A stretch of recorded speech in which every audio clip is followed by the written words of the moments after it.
ప్రియులారా,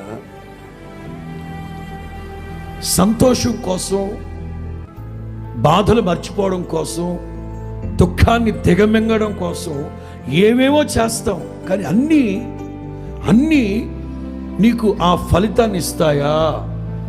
నేను రాసుకుంది ఏంటంటే పరిశుద్ధుడైన పౌలు అంటారు, అన్నింటి మీద స్వాతంత్రం ఉంది నాకు, అన్నింటి మీద స్వాతంత్రం ఉంది నాకు, అన్నీ చేయదగినవి పూర్తి చేయండి అందరూ. అన్నింటి మీద స్వాతంత్రం ఉంది నాకు, కానీ అన్నీ చేయదగినవి తెగించి చేస్తే క్షేమాన్ని కలుగు చేయి. ప్రియులారా, మనం ఆలోచించాలి.